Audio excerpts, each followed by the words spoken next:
बिहार के लखीसराय में सोमवार के दिन अहले सुबह एक परिवार के 6 सदस्यों को गोली मारी गई।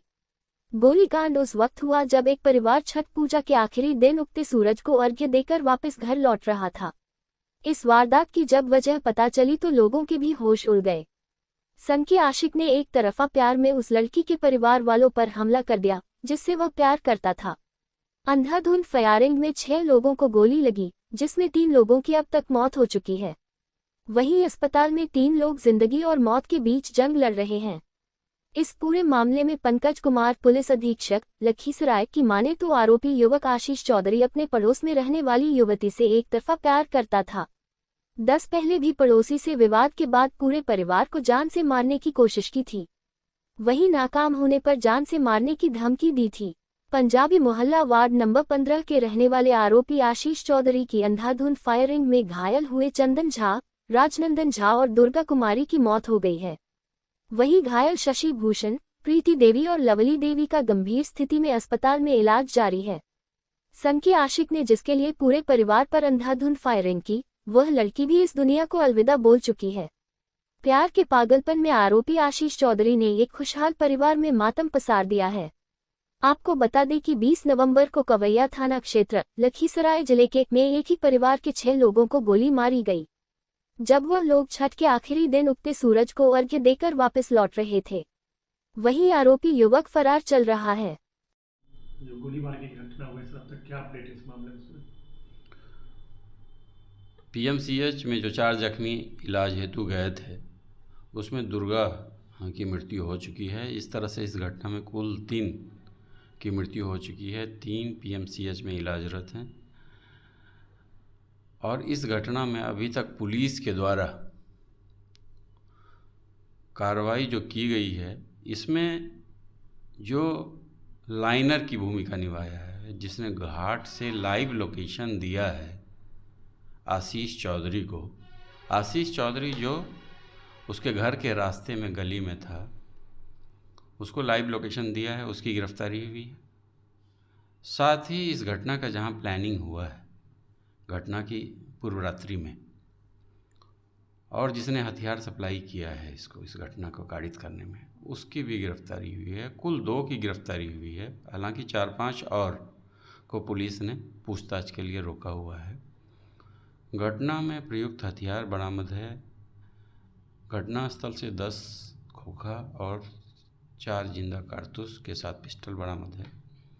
इस घटना में सबसे महत्वपूर्ण चीज़ यह है कि आशीष चौधरी के द्वारा दुर्गा के संपर्क में आने के बाद से अब तक जो उसने गोलीबारी की घटना की है, जिसमें हत्या हुई है, पूरा 15 पेज का डिटेल उसने नोट के रूप में अपने हाथ से लिखा है, जिसको देखने से साफ स्पष्ट लग रहा है किस तरह से उसने दुर्गा से प्यार किया, उससे शादी की, विधिवत रूप से शादी के बाद पति पत्नी के रूप में नाला रोड पटना में रहे। वहाँ पे इसने इसको पढ़ाया। उसके बाद सेल्समैन की नौकरी के लिए तनिष्क में रखा। इसी दौरान उसे पता चला कि उसकी पत्नी दुर्गा का संबंध किसी अन्य लड़के से है, जो भागलपुर का लड़का है, सुमित नाम है उसका। सुमित से उसने बात की तो सुमित ने उसको कुछ ऐसे फ़ोटोज़ अंतरंग भेजे दुर्गा के साथ के, जिससे लगा कि दुर्गा ने उसे धोखा दिया है। उसके बाद से पति पत्नी के बीच में दरार शुरू हुआ, अनबन शुरू हुई और दूरियां बढ़ने लगी। फिर भी इस क्रम में उसने उसके पढ़ाई के क्रम में अपने घर बेचे और पूरा आर्थिक लाभ से उसे दिया। लेकिन उसकी पत्नी की बेवफाई के बाद से उसने फिर उसके परिवार की उपस्थिति में उसको साथ ले जाने की बात कही, लेकिन परिवार वाले की उपस्थिति में दुर्गा ने आशीष चौधरी को पूरी तरह से बेइज्जत किया, अपमानित किया कि तुम्हारी हैसियत क्या है जो तुम्हारे साथ हम रहेंगे। उसके बाद से ये आक्रोशित हो गया।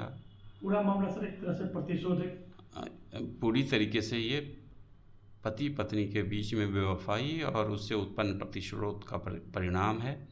इस घटना में उसने जो प्लान किया है उसका पूरा वर्णन उस कॉपी में है, उस लिखित डॉक्यूमेंट्स में है। और घटना के एक दिन पहले वो अशोक धाम जाता है, वहाँ पूजा करता है और वो सब जिक्र है इस कॉपी में। और उसके बाद ये तांडव की बात कह के ये घटना को कारित करता है। सबसे महत्वपूर्ण चीज़ इसमें जो है, जो हमारी पब्लिक से अपील है कि शांति व्यवस्था बनाए रखें, प्रशासन को सहयोग दें। पुलिस ने अभी तक कार्रवाई की है। मुख्य शूटर आशीष चौधरी की शीघ्र गिरफ्तारी होगी। उसके बारे में कोई सूचना आप लोग के पास हो तो हमें बताएं। पुलिस की टीम विभिन्न जगह छापामारी कर रही है। इसका दूसरा जो महत्वपूर्ण पहलू है कि ये पूरे समाज को जानना चाहिए कि इसमें कोई जातिगत एंगल नहीं है। यह पूरी तरीके से प्रेम प्रसंग, उसके बाद शादी, उसके बाद बेवफाई और उसका आक्रोश का ये परिणाम है। इसमें लोगों से हमारी अपील है, सहयोग करें, शांति व्यवस्था बनाए रखें।